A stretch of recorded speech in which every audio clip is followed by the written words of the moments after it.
Monsignor, Jamie, and I, we love to travel. So we decided to go to California, and we sat down with Ali to discuss her new book, which we're here to celebrate today, which Everyone Reshape Your Life. So we're going to speak with Ali for a few minutes, and Monsignor Jamie doesn't know this, but he purchased 50 copies of the book. He'll be giving them out, so you let us know who. Thank you, Monsignor. So Ali, if you could join us for a moment.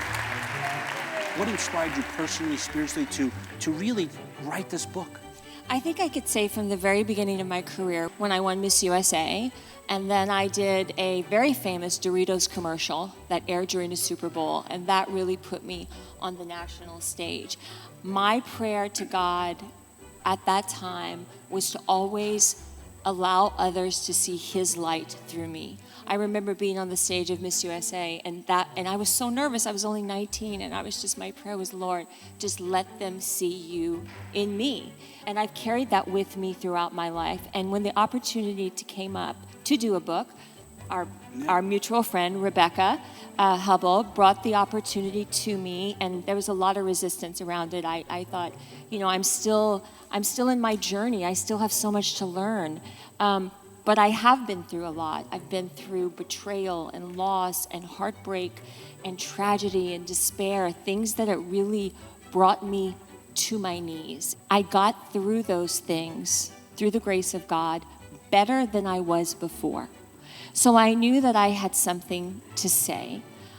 I sort of looked back into all of it and realized there were 4 areas in my life that I was tapping into to create like a true and lasting reshape, not just something where I swept it under the rug and moved forward. I really did the work. I sat in the pain, and I allowed myself to be transformed. And it was through my heart shape, through my soul shape is what I call it, my mind shape, and my health shape. These are the areas that I sort of looked at. I mean, the foundation of this book is God. It's hard in the town that I'm in. My husband and I live in Los Angeles. We're in Hollywood. It's very taboo to speak about your relationship, but I don't have the opportunity to do that very often.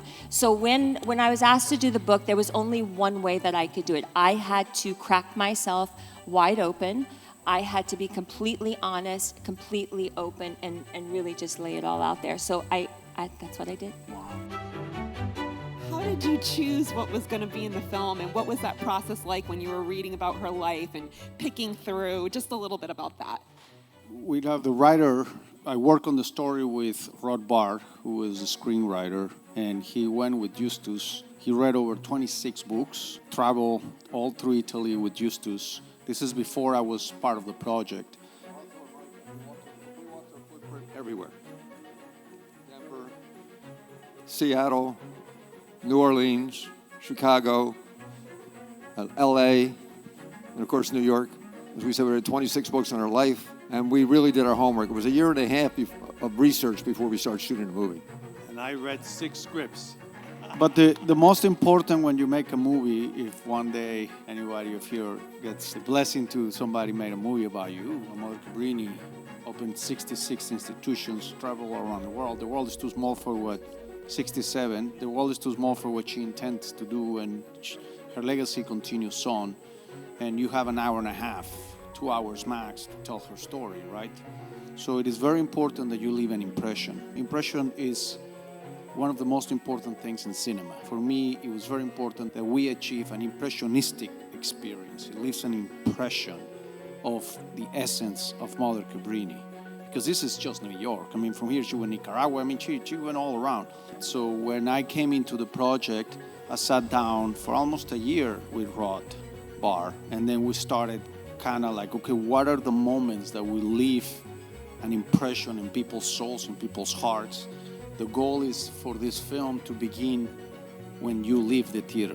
That is my goal as a filmmaker. Our goal as filmmakers is when people come to see a film, it really begins after you leave. That it leaves an impression in your heart. And there's a few films that I can count with my right hand that have done that with me. And I'm very inspired with those films because that's the kind of cinema I want to make. And what a better way to start than with Mother Cabrini.